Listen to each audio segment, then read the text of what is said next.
Let's rock and roll.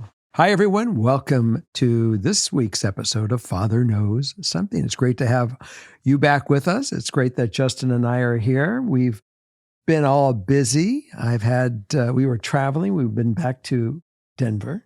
We're all over the place. I've been up north to Napa. Yes.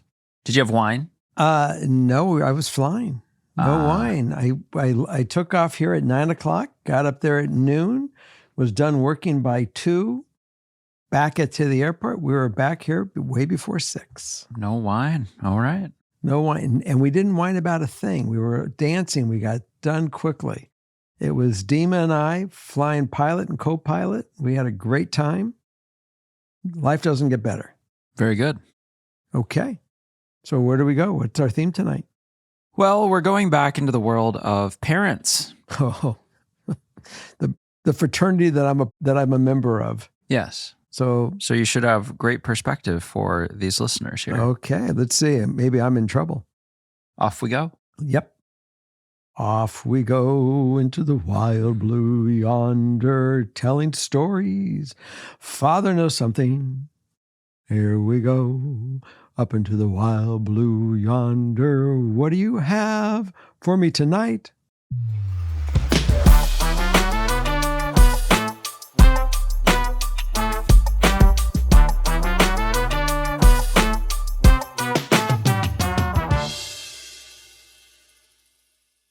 Story number one. Story one. Hi, Jerry, Justin, and Morgan. Longtime THT listener and started FKS as soon as it was released. Really? I'm hoping to get some advice from a father about my father, who I'm considering going no contact with. I'm 28 years old, and since my parents divorced at 16, my dad has progressively become more and more unstable. He stole money from me while I was in college and barely had a dime to my name. Went to jail twice for harassing his ex, not my mom, someone he dated after, and has completely forgotten any boundaries that I've set.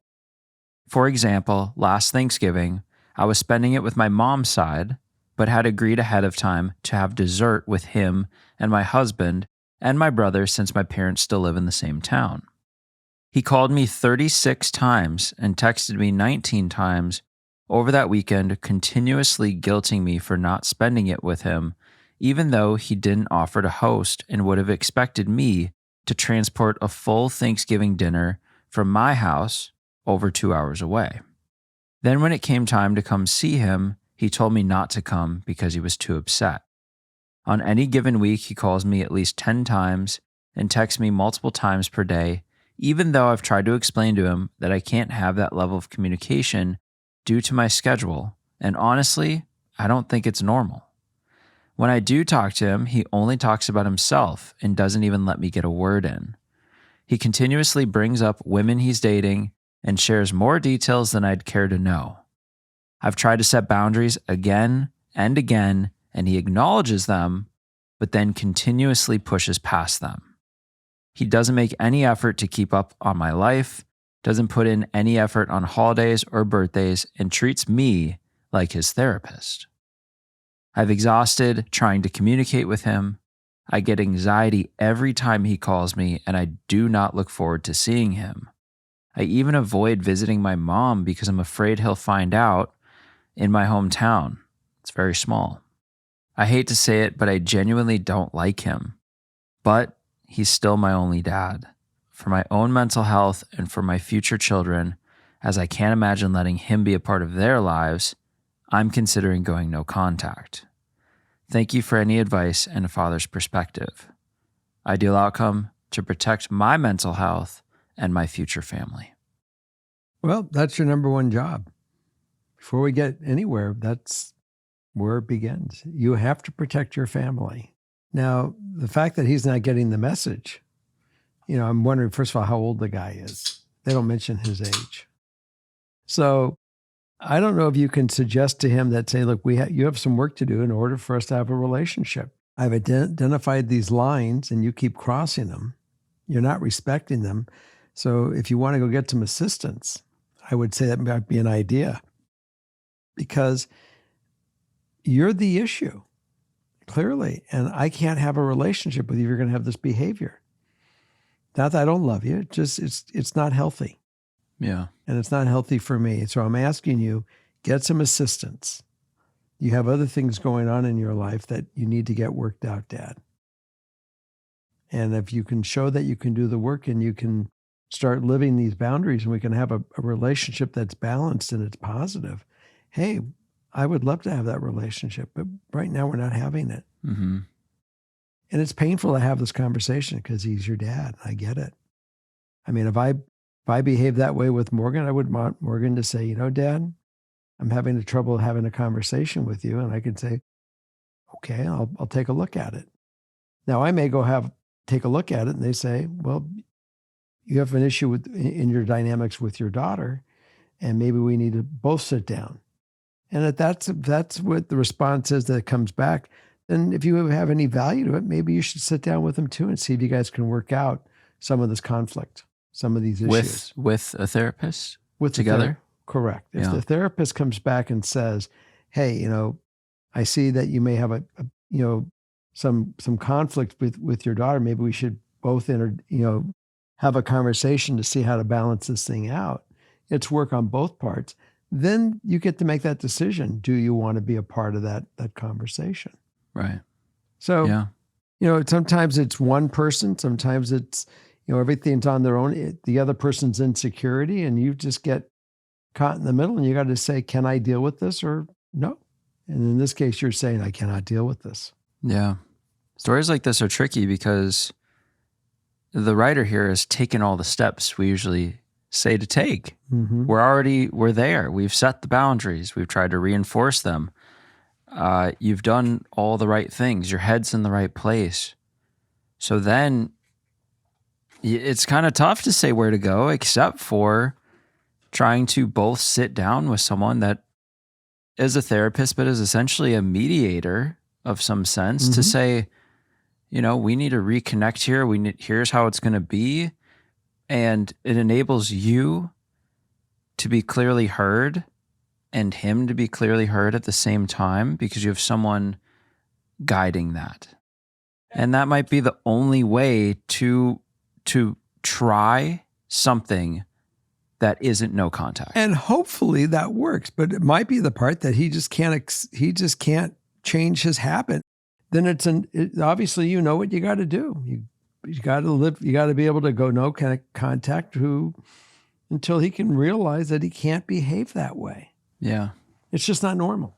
Well, and it is hard to get to the point where you do truly go no contact because oftentimes you worry about the effect that that's going to have on that person. Mm-hmm. And with depression and everything else that can be going on, it's scary to make big decisions, but at the same time, you have to look out for yourself. Like you're saying here in your ideal outcome is protect my mental health and set this stage for the future family. So it can be the hardest decision you ever make, but then again, it's like Morgan always says, you can't burn yourself to keep others warm. You got to figure out how to get it right for you. And then any effect that does have on them, it's irrelevant to you going and choosing what you want for your life and your boundaries. But it's hard. It's hard because we're talking about family. We're talking about a parent. So it's hard to get to that point where you're going to have a huge effect on somebody, but it's necessary. It's just... She's lived it. She's already knows that this is the only way out because she's trying everything else. And it's just sad. And she's maybe looking for some validation that she has to, have someone stand behind her that this is the right thing. But in real life, if somebody is draining the shit out of you and they're not getting the message and you have to say, I got to pull back. You can certainly say, I am going to pull back. I don't mean to be doing it maliciously. I'm doing it for survival. And I hope that you understand how serious this is, that I have to do it in order that I can survive. So you got some decisions to make on your behavior, what you want. I can't accept it. And you're not being mean. Right. You're saying it with the humblest of heart. I mean, no one here, I don't think anyone heard me just say those words being mean. I think you heard me just saying, this is just it's reality. It makes me sad to have to say it, but It's like a hard truth. It has to be said.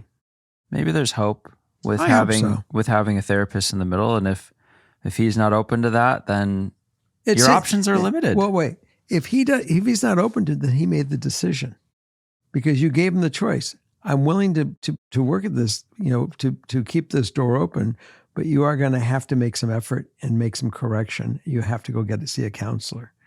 And he can say, I'm okay with that. It means that much to me. Yeah. Somebody is in my life, we were talking about memory.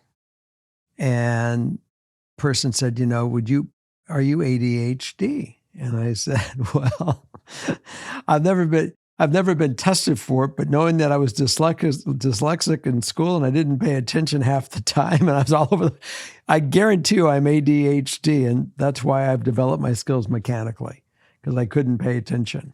Yeah. And she said, well, maybe there's some things that can help you today. And I said, something, I don't like taking anything, but I would look at anything that might make it better because obviously I want to be able to pay attention more. I'd like to be able to read and digest information. And so I'm willing to take a look at it and together we'll discuss if it's healthy or not healthy. And we'll make those choices. And that's the way I approached it because I believe that no different than this fellow, if he really means that he wants to be a part of your life and then together you guys will solve this thing. Yeah. And on that note, we're going to move on to number 2. Moving along. Here we go. I came here for advice because I don't feel comfortable telling anyone who knows me personally about this. I, 21 female, have been struggling to cope when my mom, 43 female, and my stepdad, 55 male, swear at my little brother, 8 male. My bio dad is in the picture, but irrelevant. My stepdad is bro's bio dad. I stay with my mom, stepdad, and bro around twice a week. During those times, I would witness them getting frustrated regularly with my bro not listening, and they ended up swearing. Some of the things I've heard them say. Quote, "You are being fucking embarrassing." Another one, "You are being fucking rude." And "Get off your fucking ass." I first noticed the swearing on our holiday last September. When I was with Mom, I gently told her that I understood that it is frustrating when my bro doesn't listen, but was scared of how swearing at him regularly will negatively impact him. My mom reassured me, saying it is important to talk about these things with family, even if they are uncomfortable. When my mom asked me what she should do about my bro not listening, I said, I don't know, and threw in therapy for stepdad and mom as a suggestion. Talking to mom didn't make a difference because they would continue to swear at him. I don't remember when or what it was about, but I remember my mom bringing up my therapy session in an argument. I remember because I was reassured for speaking about my bro getting sworn at. A few months ago, my stepdad brought it up in a serious conversation and was fuming that I was questioning his competence as a dad. Quick backstory, he's been my stepdad since I was between 6 and 7 years old. There were no affairs, and we have a rocky relationship. He said that bro knows he's loved by both of us. They apologize for their outbursts. His good school report proves that he is doing right. They are not perfect parents, and to never say anything about how he parents. Mom was agreeing. I don't think good school reports proves that bro isn't being negatively impacted from being sworn at, and I don't expect my mom and stepdad to be perfect, but I do expect them not to swear at an 8-year-old no matter the reason. Growing up, they never swore at me. My little bro and I were different people, but I don't see that as a good excuse. They never swear at him out, and only when it's at home, in the car, or a whisper. I'm hurt that my mom reassured me when I told her, and then for her to turn it around later. Even though it was last September, I feel like I can't trust her reassurance like I used to. Now when I hear mom and stepdad swear at my bro, I feel sick and helpless. I don't talk to my bro about them swearing at him because I don't want to alienate him from my parents and it will backfire. I just don't want to tolerate the swearing, but I feel stuck. Can you please give me advice? By the way, I don't want to take drastic measures. Ideal outcome, I don't know what it should be. Well, let's call it what it really is. It's abuse, number one. Number two, you're smart enough that you've identified it, and everything that you're saying is correct, at least from this father's opinion. I don't think there's any reason in the world why somebody should go look at their 8-year-old child and scream and yell and swear at him. And far as what you need to do, and I know what you're going to say, I believe. I'm going to say you need to alienate yourself and stay away from it. If your mother and your stepdad will not chime in to get some assistance and recognize that this is abuse, even if there's there's Al-Anon, you go for the family it's for the family of addicts. This is almost like an addiction for the stepdad to go yell and scream at the top of his lungs at an 8-year-old defenseless child when he's a man. How old was he? 55. I mean, he should know better. He's got to control himself. And if he's that jacked in the head, then he needs to get some assistance in how to communicate with a child. It's wrong. So, there's somehow there's acceptability for this there, and there is no acceptability. And I'm glad that you recognize it and you're smart enough. But also, it's their kid.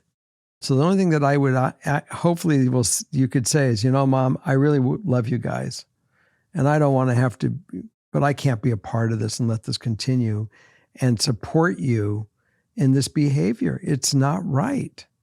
Yeah. If I challenge you, go to a counselor and have a counselor tell you it's okay to go to an 8-year-old and say, get off your fucking ass, and have that counselor call me and say, sure, your parents are fine with that.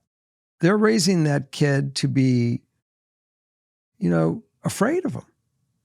They're screaming. Yeah. There's all this negative impact that's going on in this little boy's head, and it's just going to continue into the next generation with him.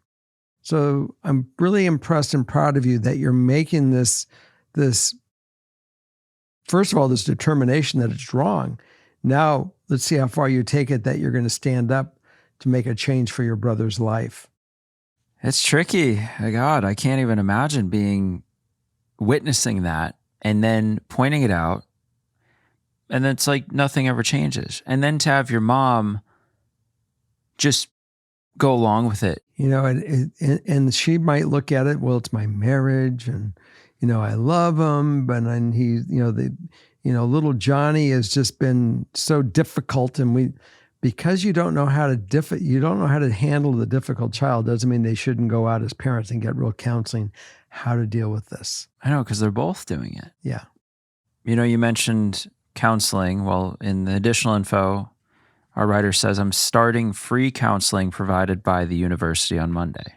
Mm-hmm. So that's a great step for you. And I'd be curious what they would say about the whole situation, but also about you talking to your brother.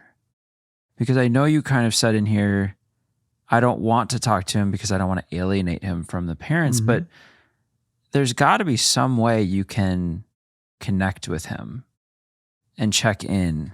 And I wonder if you bring this up at counseling, how you could possibly do that. Because I don't think that door should stay shut. I think that when she goes and discusses with her counselor might hopefully give her some suggestions how to handle the problem.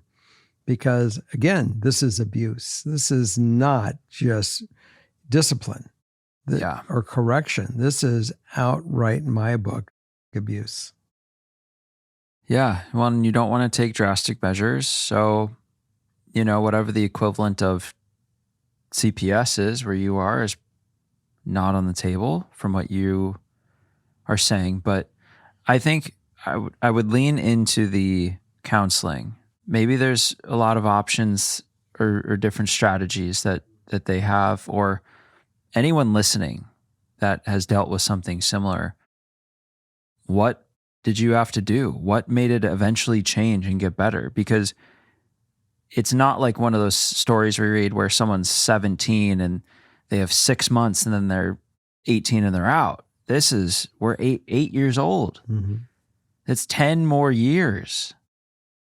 Definitely, I'm glad that you're going for counseling, and let's see what they have to say, because they're going to bring some good things to the table. They're trained in this. I'm sure there's a whole, myriad of options that can be addressed with this thing. Yeah. I wonder what ChatGPT would say. It's amazing the things that you can get on chat that you would never believe that it will go through whatever's on the internet, compile it all, and regurgitate it to you. So I think it'd be interesting just to go do the ChatGPT pins and put it in there and see what it comes up with. It might be really interesting. Try it at home. Doesn't hurt. And I'm going to try it later also, just to see. It'd be interesting. Okay. I may even report back what I found out on it. You shall. I shall. On to? On number 3. Okay, number 3. Mm-hmm. I, 18 female, just graduated high school in May. Congratulations. When my brother, the oldest of my siblings, graduated, he got a huge party and a PS5 as a gift. He was a lucky guy. He also got to go out for dinner. He's another lucky guy. When I graduated, I got nothing except for going out to eat. I told my mom that I wanted to have a party, but she said I couldn't have one. She said I could go on a trip to anywhere in the U.S. We live here. Instead, this is a really nice offer, but I don't really have anywhere I would love to visit. So I don't even know if I will take a trip, so I might just get nothing. I feel a little overshadowed, especially since my brother recently moved away and my mom keeps obsessing over him and makes it seem like he's the favorite child. I know I shouldn't feel upset because an opportunity to travel is very kind of my parents, but I can't help but feel like I wasn't really thought about. This kind of thing happens often. Ideal outcome, I'm not sure. I just want to feel like my parents thought about me and care about me graduating. But I don't want to reject their offer for me to travel because that seems rude. It would be rejecting a gift.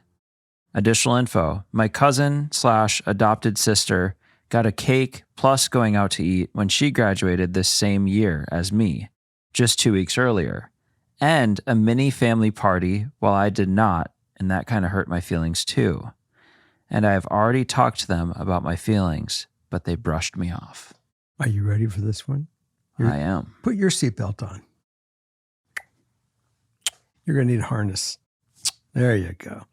So I am the youngest of 4. When my eldest sister graduated, my dad gave her a car that he had bought 2 years before. The car that you talked about today, the 64 Mustang. There we go. When my brother graduated, he got a brand new car. He got a brand new Mazda RX-3 with a custom paint job. Beautiful thing. When my middle sister graduated, Yeah. She got a brand new little red Fiat convertible. Everyone got all this good stuff. Yeah. You know what I got when I graduated? A bike. That would have been good. I got the message, if you want a car, dude, you get to go to an auction and buy it yourself.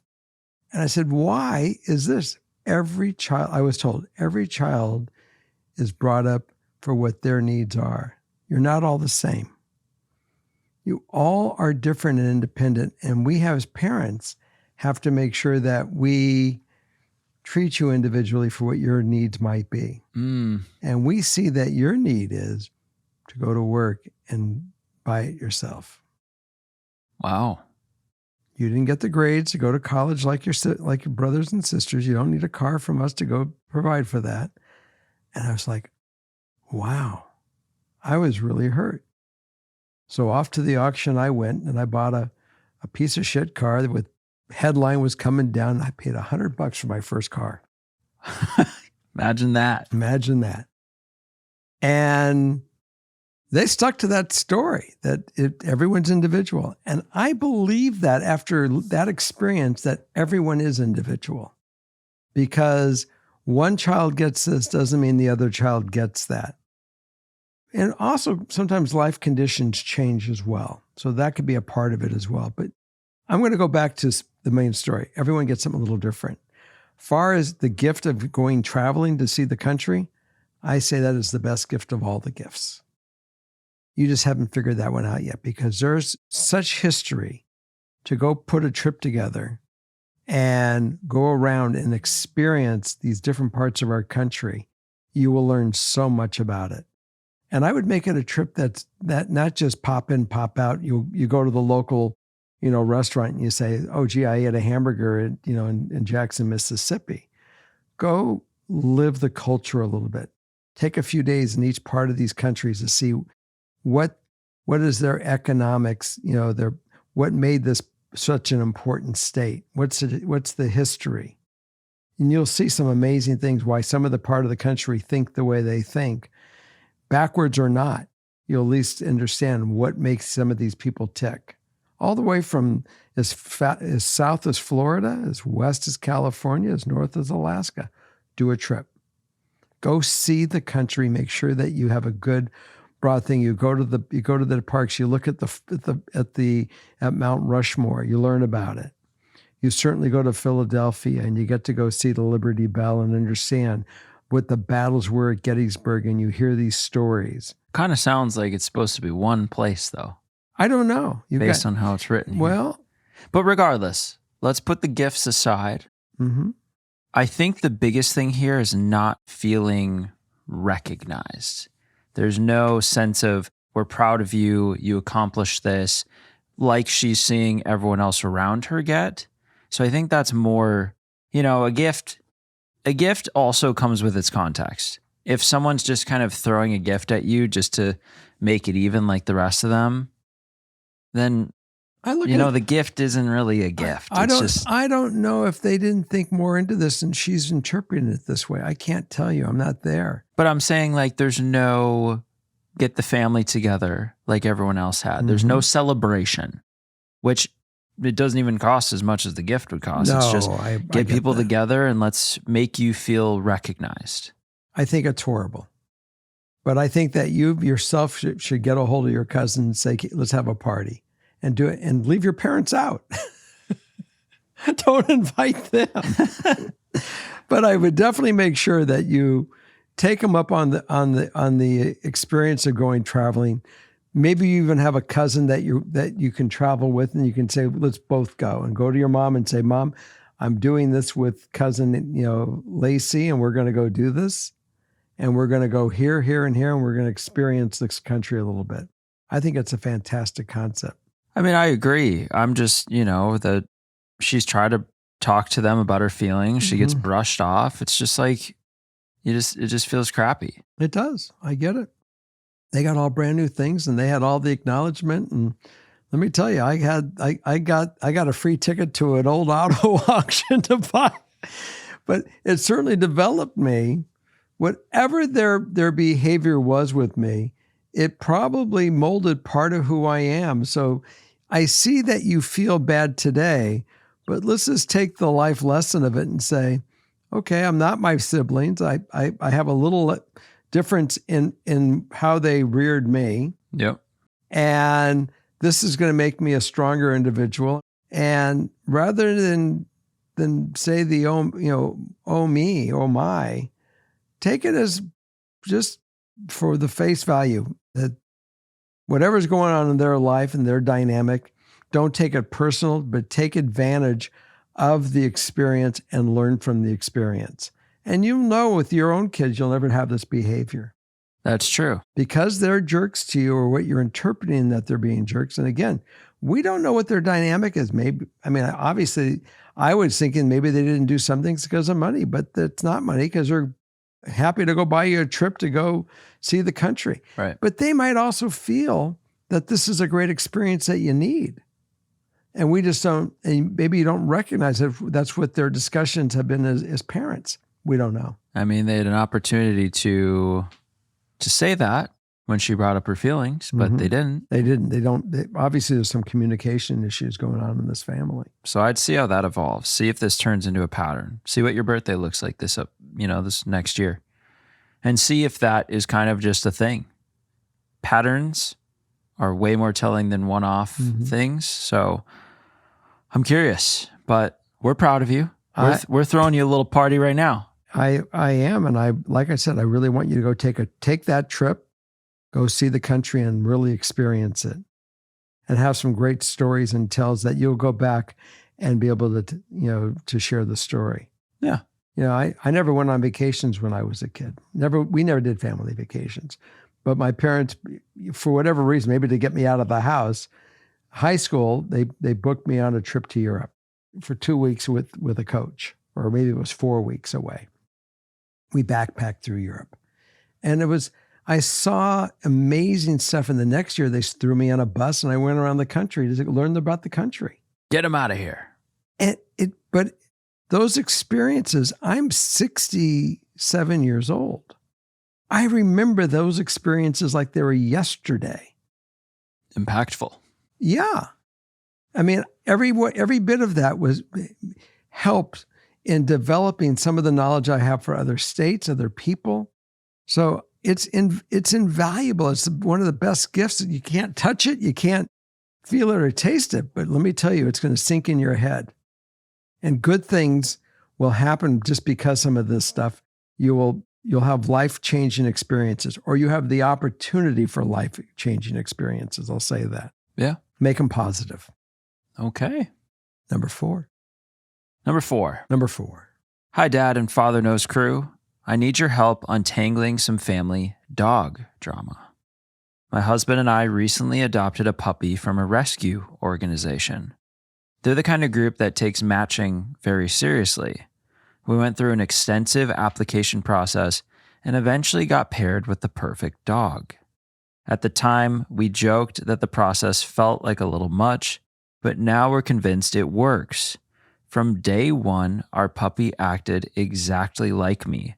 Same energy, same quirks. We shouldn't have ever doubted them. For the purposes of this write-in, we'll call her Bella. Because Bella was just born when we were matched, we had to wait a few weeks before we could bring her home. During that time, we excitedly told our family and friends about our upcoming adoption. Mother-in-law was thinking about looking for a dog, and my husband shared the organization with her since it adopts out the specific dog breed she was looking for. About a week after we got to pick up Bella, my mother-in-law adopted a dog from the same organization. Her dog is around 3 years old and was living with a foster family, so she was ready for adoption much sooner. My husband called this an impulse dog at the time. Now, here's where things get strange. My mother-in-law didn't like her dog's foster name, so she renamed her to Stella, which is very close to Bella.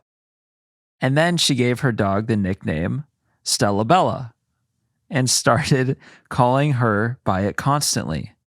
So now we've got 2 dogs of the same breed, 1 puppy, 1 adult, with almost indistinguishable names.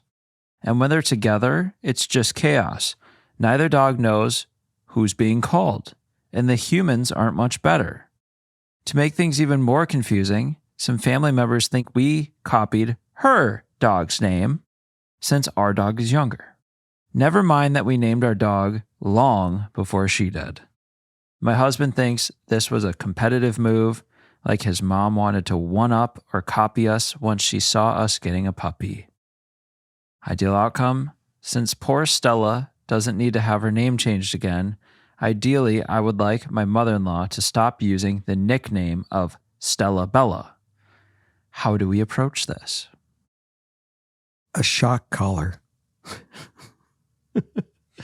around the mother-in-law's neck.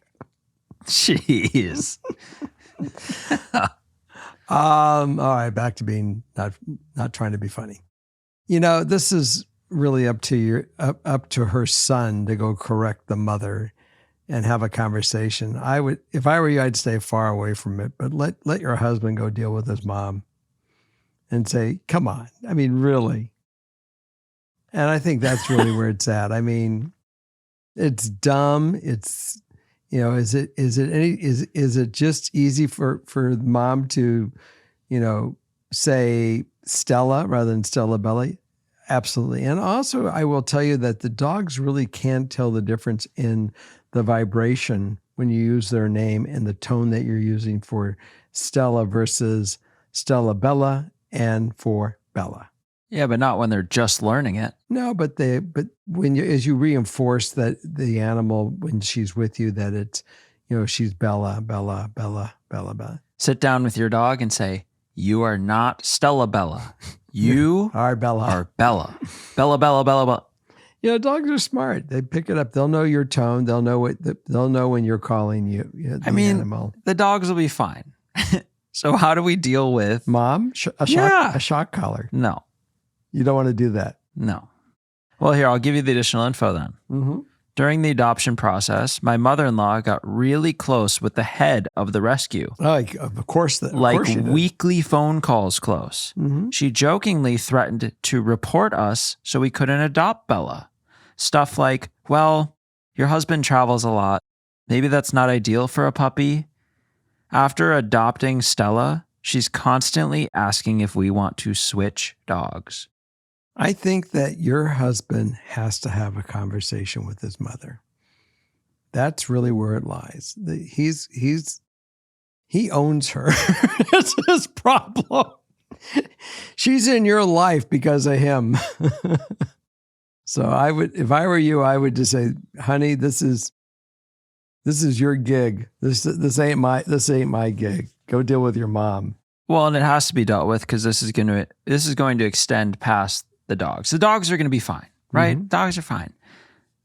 It's more, what is this dynamic and how does this look, which it's not mentioned here, but just assuming, how does this look as we move into kids or any other type of big life stuff or even small life stuff? Whatever this dynamic and everything going on needs to be sorted now. Because this is strange. I definitely think you need, on this one, go talk to your husband saying, deal with your mom. Maybe we'll just send you right in there. Maybe we'll send Jerry out to do a on-site visit. I'll bring a shock collar. No, I really do think it's son's problem. He's got to go deal with it.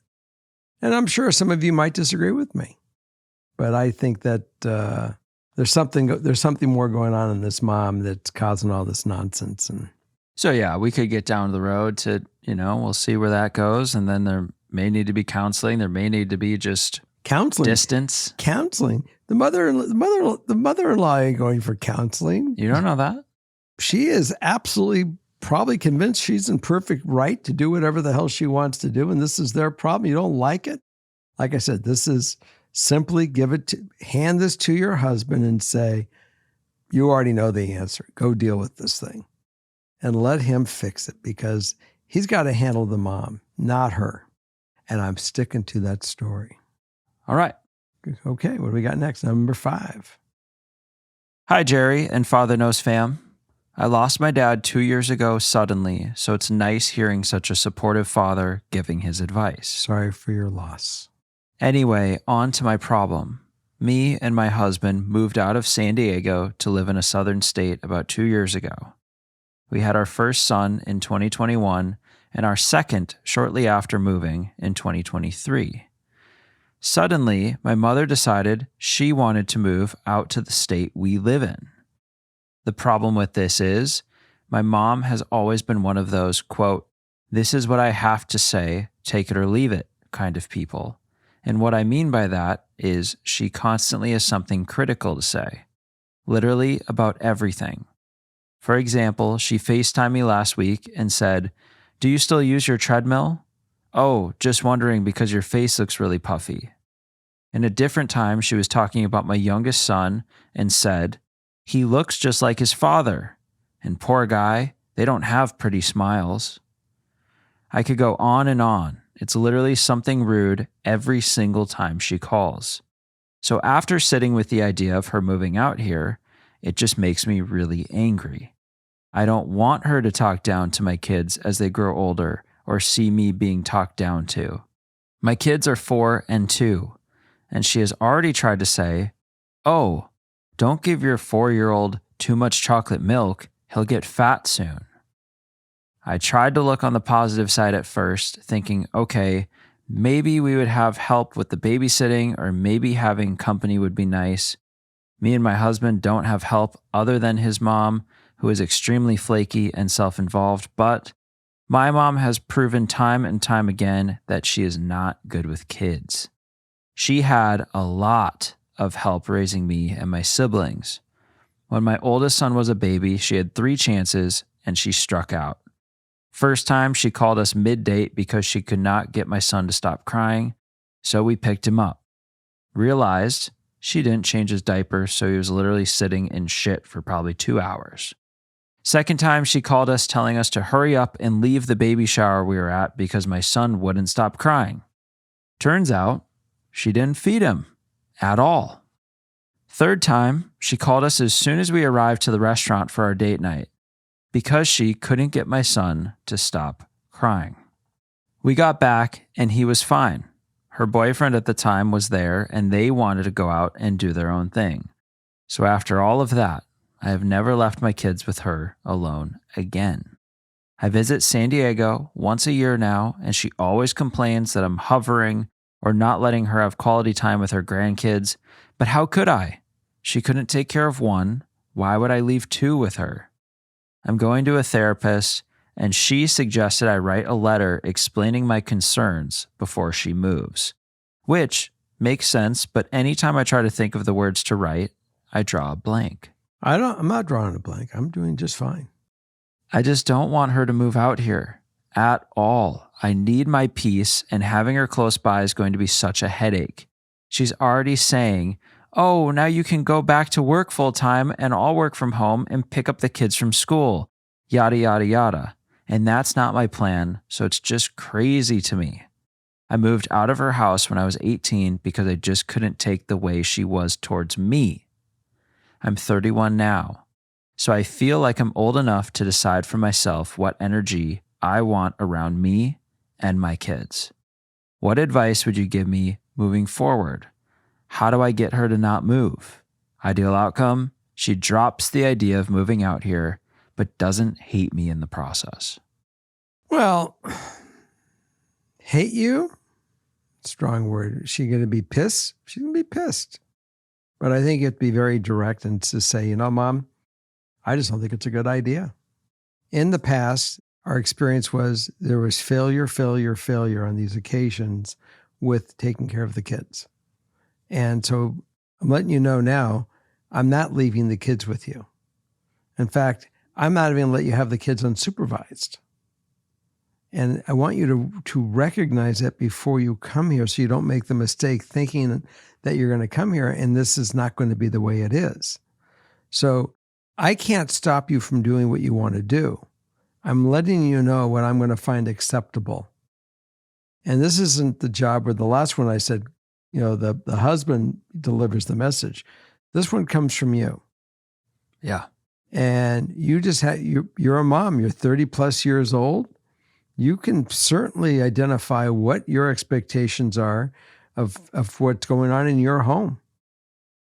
And you can lay it out nice, black and white and clean, and just say it with just firmness. Say it with reality. Yeah. Simple reality. This is reality. This is what this is what you can expect, what's going to happen. And I'm not saying you can't see the kids, but I will be there. Or we will have somebody that will supervise your visits. And I can't change that right now. Maybe one day we'll be comfortable, but I'm far from comfortable today. And my responsibility, no different than you had a responsibility to me, my responsibility is to my kids. And I'm not changing it.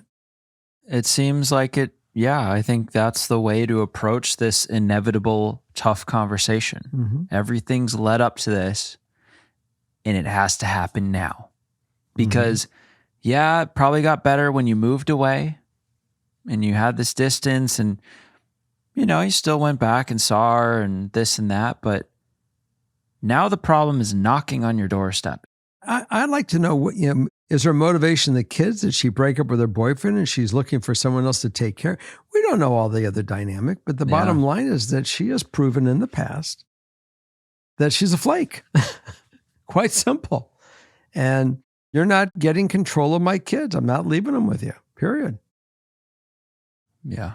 Has nothing to do with me loving you. Only thing it has to do with is me being comfortable that my kids are 100% in safety, and I don't have that from you. And I'm not taking a chance. And I'm so sorry if it hurts your feelings. You're welcome to come visit when we have the right time, and you can spend time and see them. But let me tell you, you're under a magnifying glass, and if you can accept that, then you're fine. But that's where it's going to be for a while.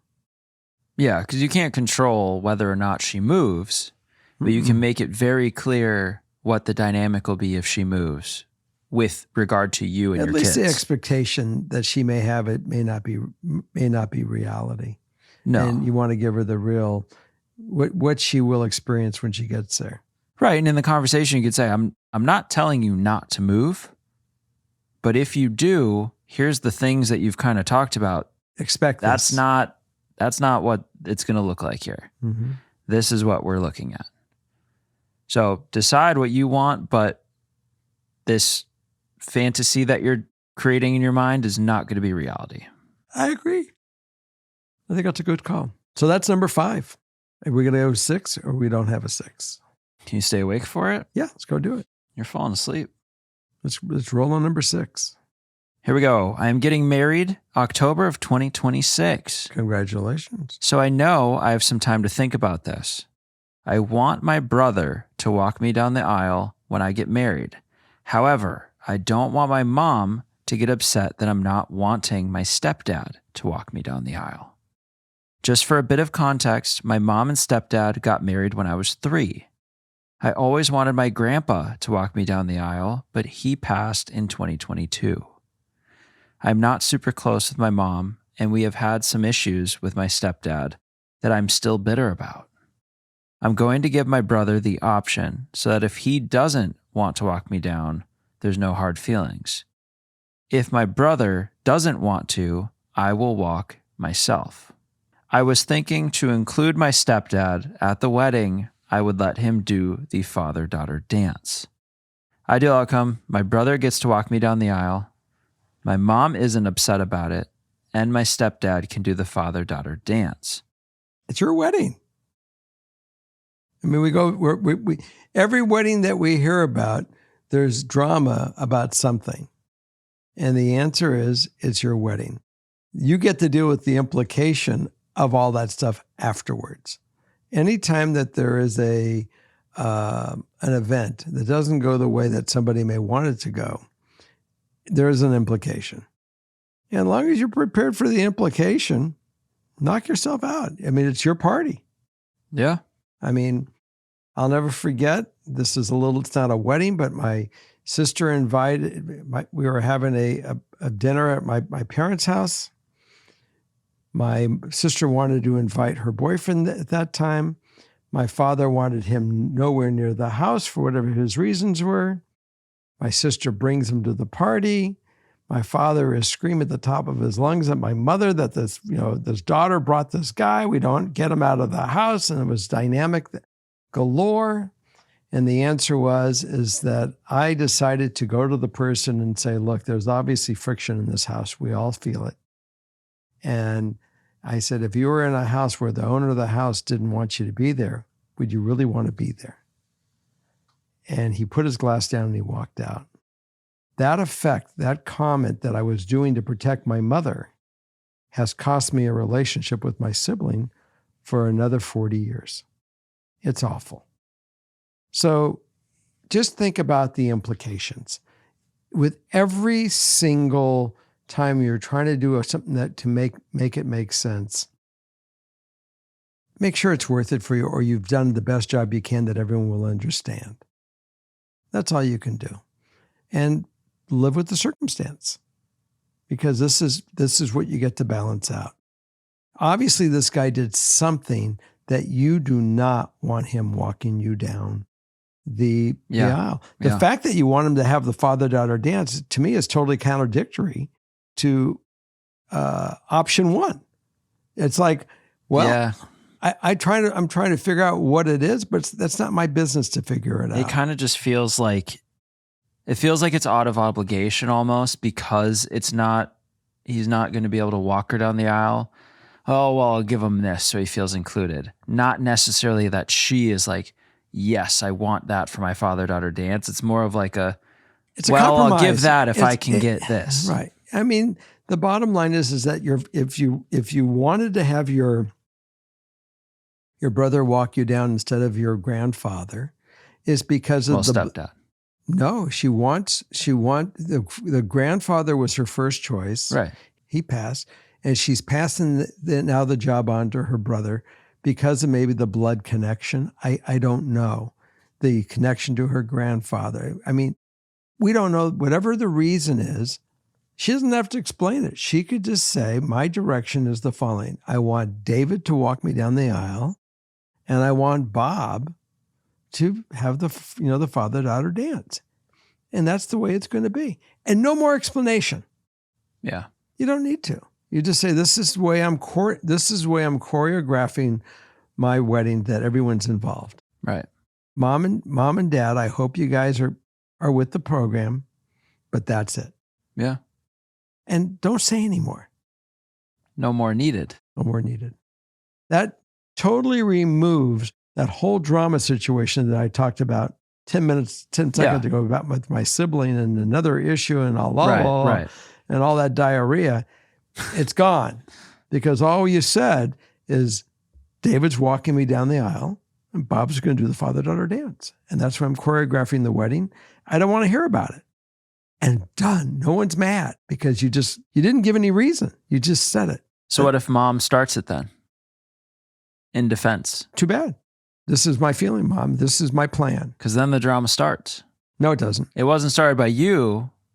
It's done, because it's my wedding. I made my plan. Get on board. End of story. Dynamic over. Yeah. Now, if Mom doesn't want to talk to you for the rest of her life, hey, that's on Mom. That is true. You made a choice. You made a decision based on what your feelings were. Yeah. There you go. Can't fault you for that one. Can't. Look, we want to see your comments. Yes. Let's see them all. Someone out there has been in that same situation. And we want to hear how it worked for you. Yes. All yes. Right. We'll see you on the other side. On the other side. On the other side. Anyone that's been on the other side already knows what that means. Patreon, levels 1, 2, and 3. Thanks for being here. Thanks for listening. And thanks for looking at Justin looking like Justin looks. Thanks for hanging out with us. And good night. Bye.